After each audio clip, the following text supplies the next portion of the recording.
Evangelho de Marcos, capítulo de número 7. Nós vamos ler a partir do verso de número 24.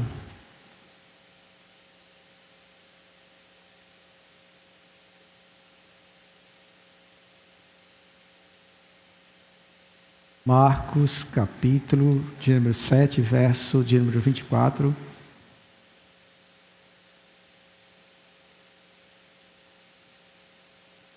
Todos acharam, amém? Diz assim a palavra do Senhor: levantando-se, partiu dali para as terras de Tiro e Sidom.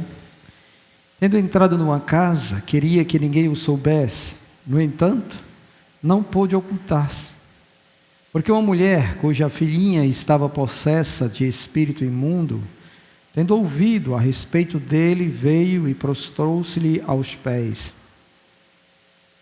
Esta mulher era grega, de origem sírio-fenícia, e rogava-lhe que expelisse de sua filha o demônio.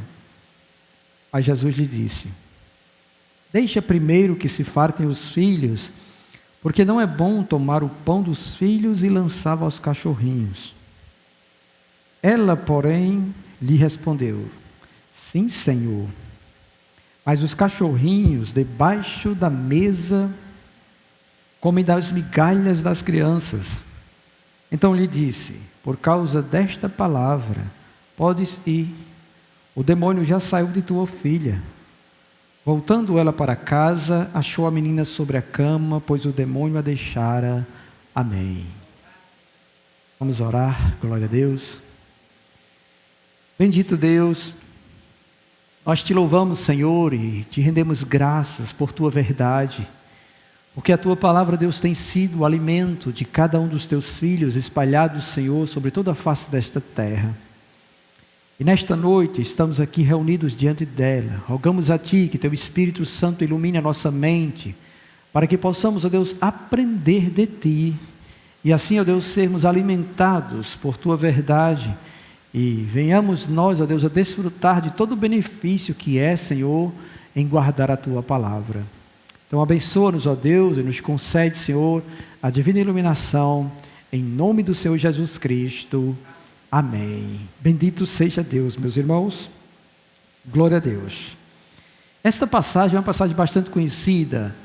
No entanto, é uma passagem que traz um grande exemplo para nós, em especial, para quem é mãe, para as mães, que tem que lidar com lutas acerca de filhos, acerca das dificuldades que nós encontramos nos tempos atuais de vermos nossos filhos bem, com saúde, com paz no coração, com desejo realmente de seguir o Senhor.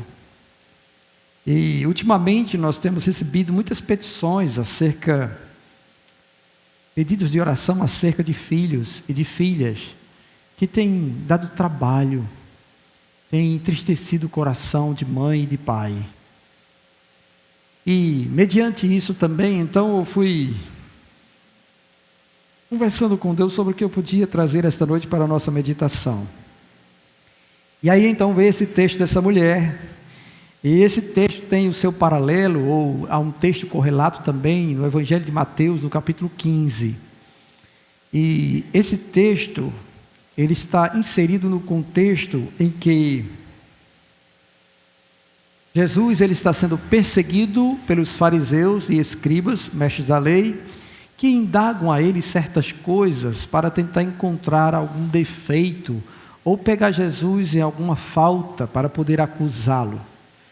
E ele está então próximo ao mar da Galileia, e se reúnem com eles fariseus e alguns escribas que vêm de Jerusalém, enviado pelos principais sacerdotes para questionar algumas coisas. E eles questionam acerca dos discípulos estarem comendo sem lavar as mãos, sobre essa questão de manter-se puro para ter acesso a Deus, porque esse era o ponto principal. Você tem que manter-se puro para que você possa ter acesso a Deus, e assim então você desfrutar das bênçãos de Deus, ou daquilo que Deus pode derramar de bênção sobre sua vida.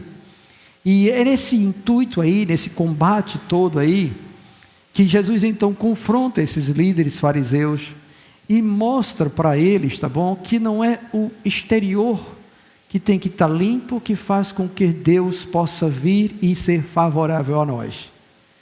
Ele simplesmente chama os seus perseguidores de hipócritas porque eles colocam um monte de tradição humana para fazer com que Deus pudesse olhar para eles como homens santos e assim eles receberem o favor de Deus. Jesus confronta eles e até lança diante da face deles uma tradição que invalidava, que rejeitava e que desobedecia o mandamento do Senhor, que era o mandamento de honrar pai e mãe. E no contexto desse capítulo fala sobre isso, sobre uma tradição chamada Corbã, que era o seguinte: o filho ele fazia um voto dizendo aos fariseus, aos principais dos fariseus, que aquilo que os pais deles poderiam aproveitar deles seria dedicado, seria doado ao Senhor. Então, quando eles faziam esse voto, eles não podiam mais ajudar os pais. Tudo que eles pudessem ter de dinheiro ou de outra coisa que pudesse ajudar os seus pais, eles não poderiam mais, porque eles tinham que entregar aos fariseus, porque eles fizeram o voto do Corbã. E aí Jesus lança diante deles essa falta deles, dizendo que eles estavam invalidando o mandamento de honrar pai e mãe, porque é dever dos filhos sustentarem seus pais ou cuidarem dos seus pais na velhice. Aí diante disso tudo mesmo, ele vai dizer que o que contamina o homem realmente é o que sai do coração do homem. E depois que ele fala estas coisas, ele diz os pecados que podem surgir de dentro do coração do homem. Ele muda então a visão que os fariseus tinham, colocando o exterior como sendo mais importante para não se contaminar. E Jesus agora fala que a principal contaminação vem do coração. Aí havia também na mente desses fariseus, dos judeus em si, do farisaísmo judaico, o pensamento de que os gentios, ou aquelas pessoas que não eram da nação de Israel, do povo judeu, tá, eram tidos como cães, desprezíveis diante de Deus, impuros, eram pessoas impuras. E é justamente nesse contexto então, que Jesus resolve fugir desses seus perseguidores, e ele se direciona a Tiro, que é cerca de 80 quilômetros de onde ele estava, próximo ao mar da Galileia.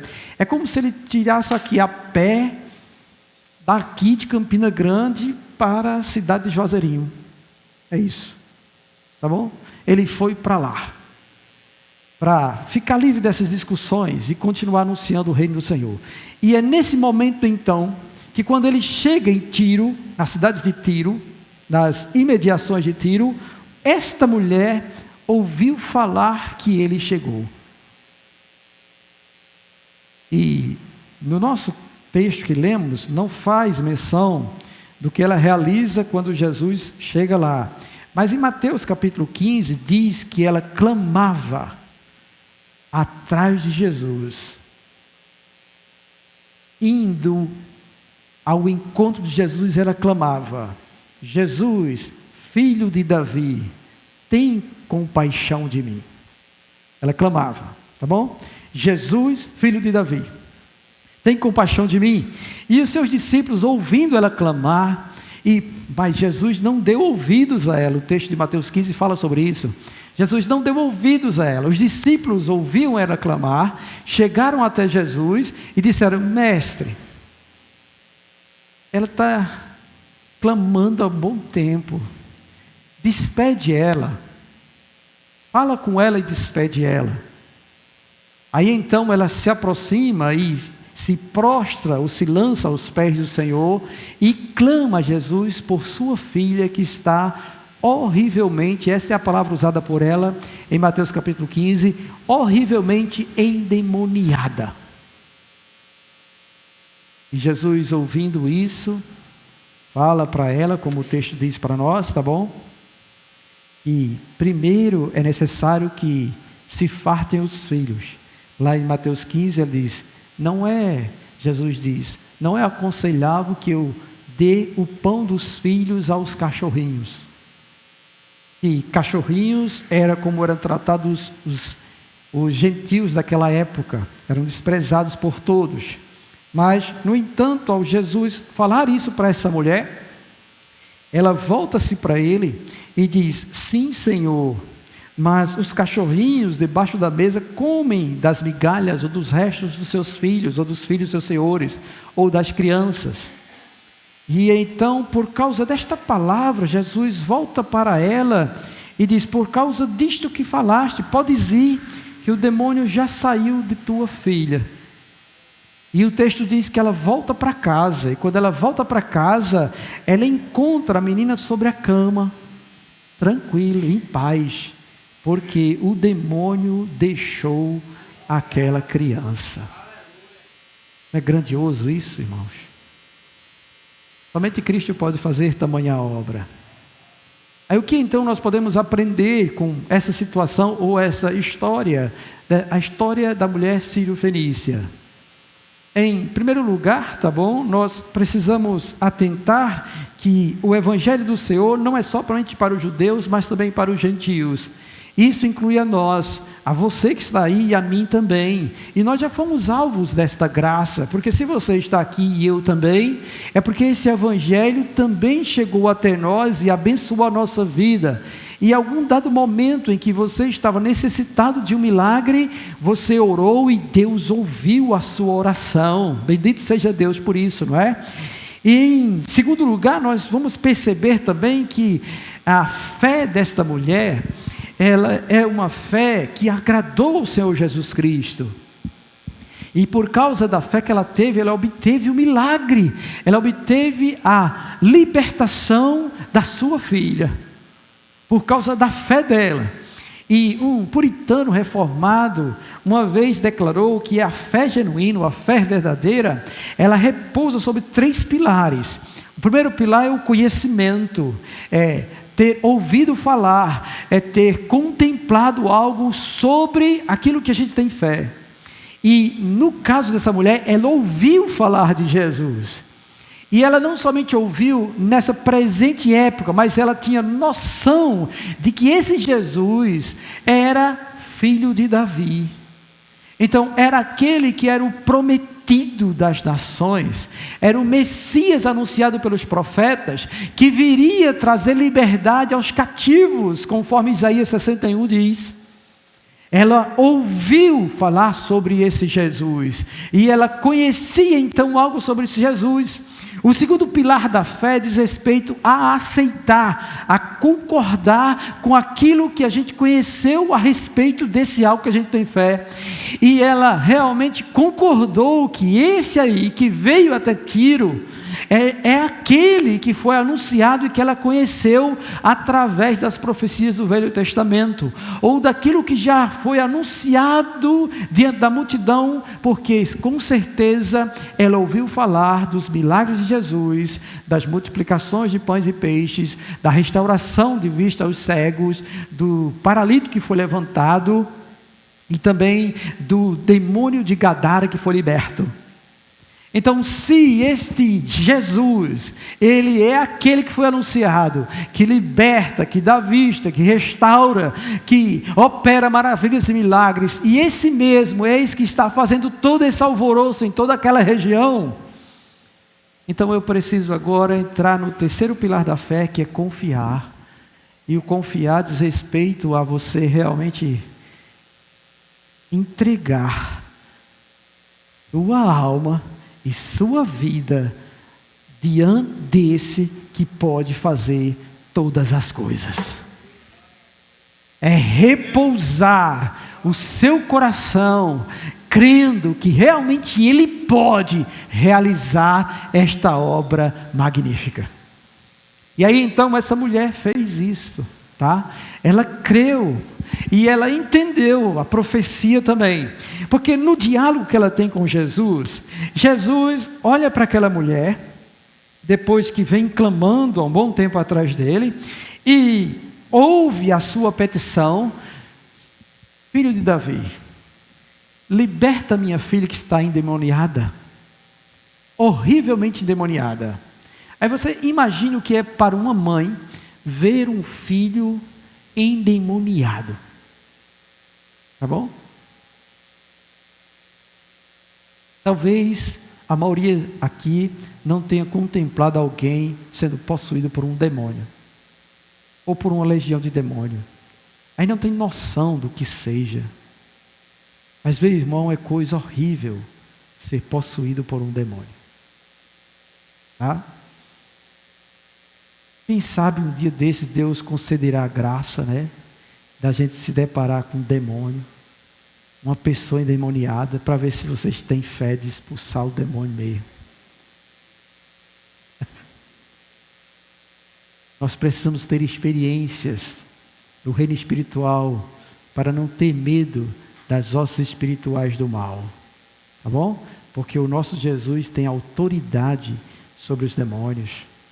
E isso é demonstrado logo nos capítulos anteriores de Marcos, capítulo 5, ele expulsa uma legião de demônios do endemoniado de Gadara. Então, ela estava abalada com essa situação, e esta mãe corre então em busca de auxílio diante daquele que pode fazer isso, e somente ele pode fazer isso, e mais nenhum outro pode fazer isso. Mas, para obter este milagre, Jesus então ainda prova esta mulher. E a prova que ele coloca diante dele é justamente quando ele fala: deixa primeiro que se fartem os filhos, porque não é bom tomar o pão dos filhos e lançá-lo aos cachorrinhos. Ele está dizendo diante dela: olha, você é uma gentia, você não tem nenhum direito no momento de se achegar até mim, porque eu vim primeiro para os judeus.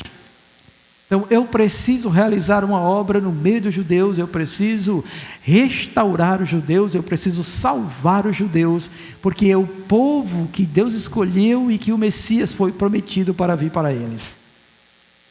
Esta mulher, ela entendeu, e ela aceitou isso que Jesus diz, porque quando ela fala sim, Senhor, ela está concordando com Jesus, ela está aceitando que a primazia é realmente dos judeus.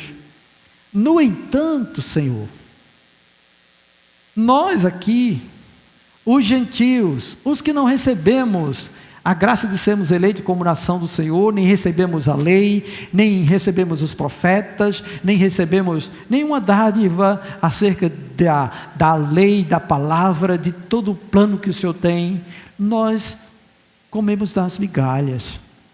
Nós aceitamos, Senhor, essa situação, mas também temos esperança em Ti, no Senhor, somente no Senhor. E bastou isso, bastou apenas isto, e Jesus já entendeu que essa mulher realmente cria nele e esperava a sua redenção e o seu milagre acontecer. Louvado seja Deus por isso, né? E o que acontece então? Jesus simplesmente olha para ela, enxerga isso nela, vê a sua fé, entende que ela compreende que primeiro é os judeus e depois eles, mas que o evangelho também viria para eles, para alcançar eles também, porque depois o Senhor faz de dois um só povo, tanto judeus como gentios, ele une na igreja, e a igreja é o povo de Deus, é o novo Israel do Senhor.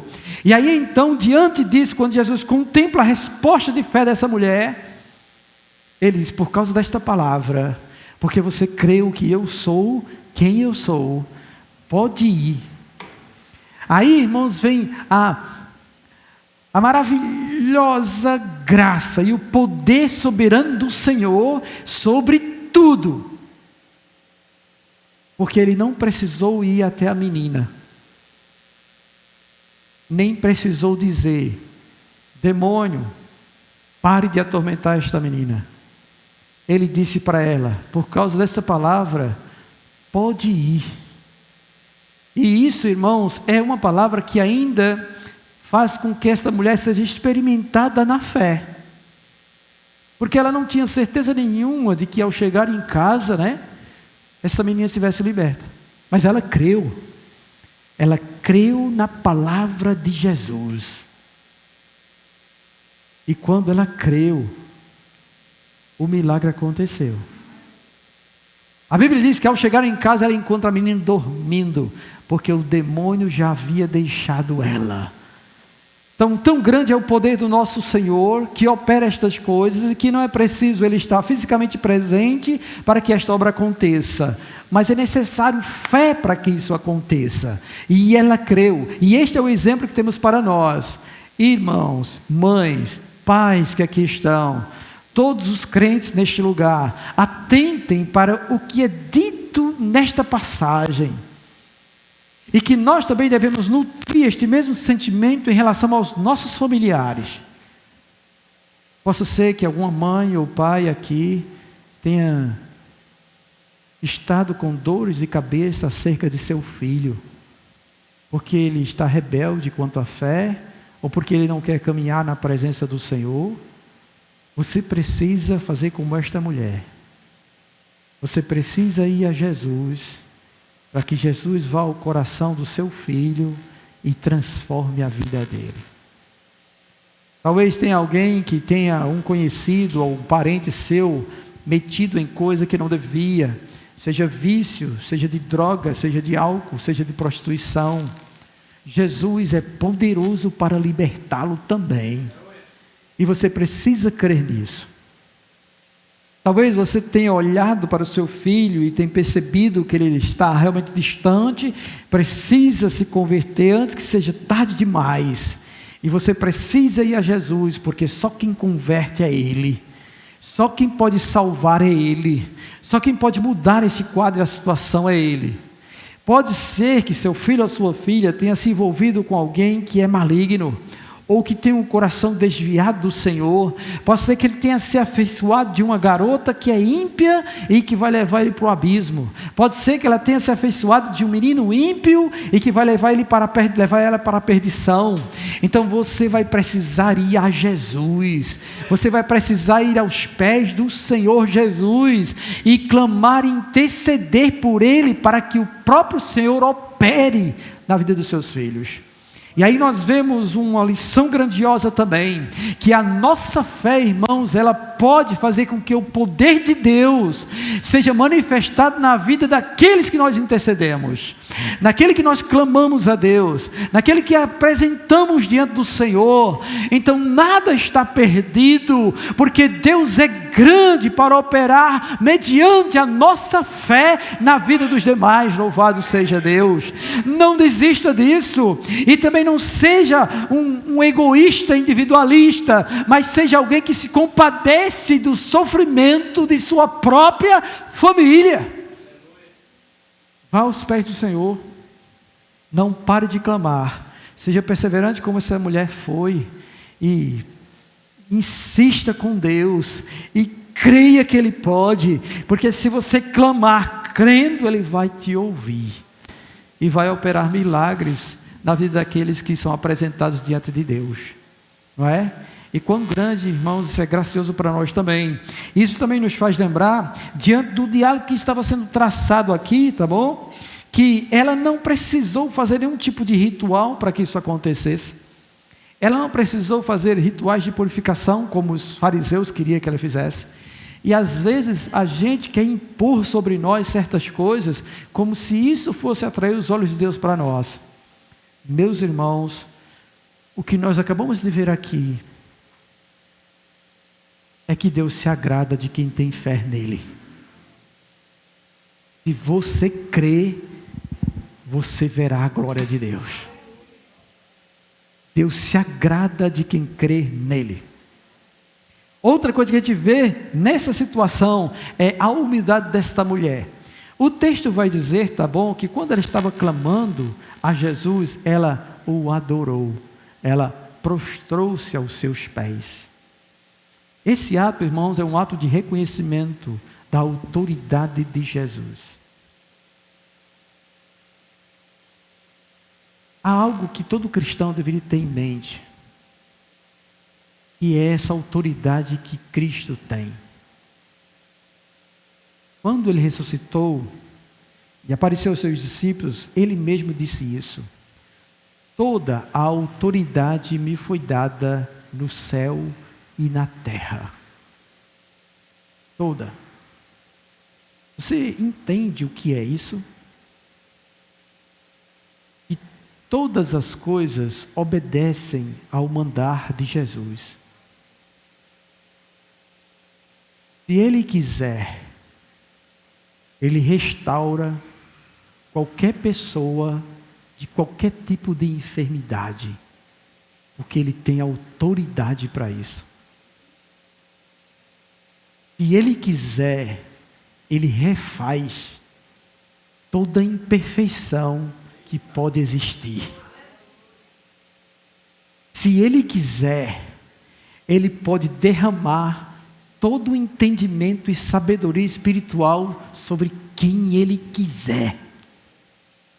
Se Ele quiser, Ele dá vida.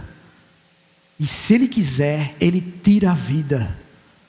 Se Ele quiser, Ele abre a porta. Se Ele quiser, Ele fecha a porta. Se Ele quiser, Ele abre os olhos. Se Ele quiser, Ele fecha os olhos. Porque Ele tem toda a autoridade no céu e na terra. Se Ele quiser, Ele faz chover. Se Ele quiser, Ele faz parar de chover. Se Ele quiser, Ele faz o vento se acalmar. Se Ele quiser, Ele faz o vento soprar. Se Ele quiser, Ele faz o mar se revoltar. Se Ele quiser, Ele faz o mar aquietar-se. Porque Ele tem toda a autoridade no céu e na terra. Louvado seja Ele. Se Ele quiser, Ele opera com o exército dos céus, e não há quem possa impedir a sua ordem. Quando Ele estende a mão para abençoar, ninguém pode impedir a sua bênção de chegar, porque Ele tem toda a autoridade.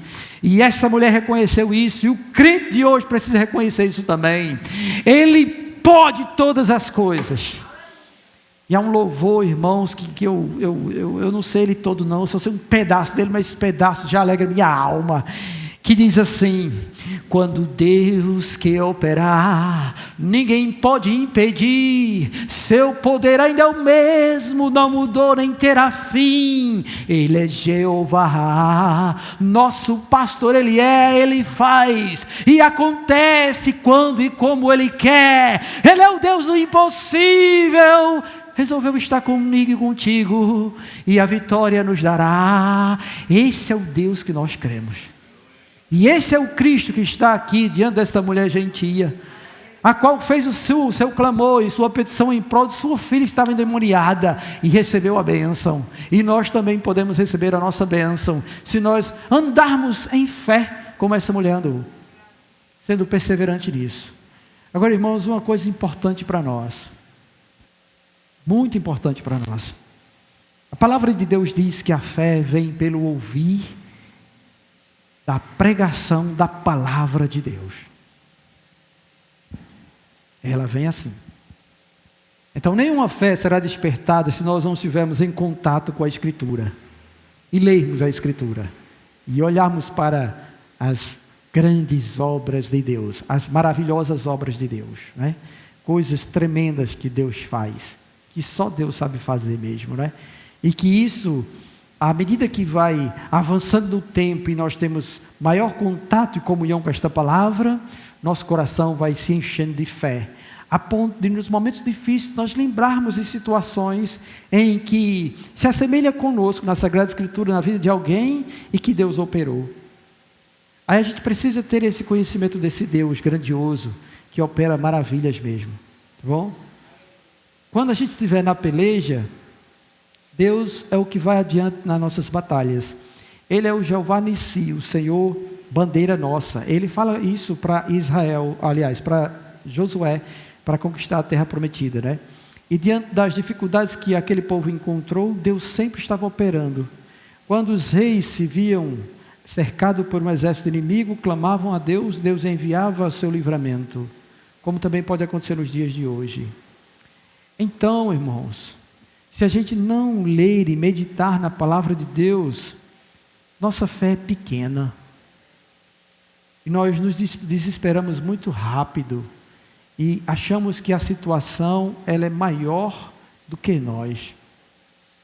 E consegue abater a nossa alma a ponto de muitos irmãos, em vez de vir em busca do Senhor, se isolam. Quando a luta é grande, né? Ou a doença chega, a descoberta de um diagnóstico que a gente não queria, aí algumas pessoas se entristecem e em vez de vir, elas se recolhem em casa, se isolam e se entristecem lá mesmo e fica lá. E em vez de virem buscar o Senhor, ao encontro dele na casa dele, para que ele possa realmente contemplar nossas petições, nossas orações e abençoar a sua vida, eles se fecham e ficam isolados de tudo e não querem conversa com a igreja. Isso é lamentável, porque a exortação é você buscar a Deus e não fugir dele, ou ficar distante dele, não é? E a gente tem esse costume de fazer isso, mas Deus está falando para nós, ensinando através dessa mulher, que vale a pena ser persistente na oração e em buscar o Senhor, crendo que Ele pode fazer. O milagre acontecerá. E Ele diz isso. No ensino de Jesus sobre oração, Ele fala sobre isso. Em Lucas 18, Ele fala sobre isso. Ele fala da mulher que persistia com a causa dela diante do juiz, e o texto bíblico diz que se os filhos clamarem assim, Deus ouvirá rapidamente. Ele fala isso também em Mateus capítulo 7, onde ele diz que se a gente pedir, a gente recebe, se a gente bater, se abre, se a gente buscar, a gente encontra. Ele fala sobre isso. Ele diz: orai sem cessar e não parem de clamar a Deus, porque Deus pode realmente fazer isso. Ele diz que nós devemos apresentar nossas ansiedades, solicitudes diante dele em oração e súplica. E o Deus da paz guardará o nosso coração em Cristo Jesus. Ele fala sobre isso. Ainda hoje ouvimos a palavra na primeira carta de João, e esta é a confiança que temos para com Ele. Se pedimos algo que é da vontade dEle, estamos certos que vamos receber aquilo que lhe pedimos, irmãos. Então não deixemos isso acontecer conosco. A igreja de Deus foi chamada à oração, e há um decreto de Deus sobre isso. Certas coisas acontecerão quando o povo de Deus ora. Vamos orar por isso? Vamos ficar de pé. Louvado seja o nome do Senhor. Bendito seja Deus. Oh Santo Deus,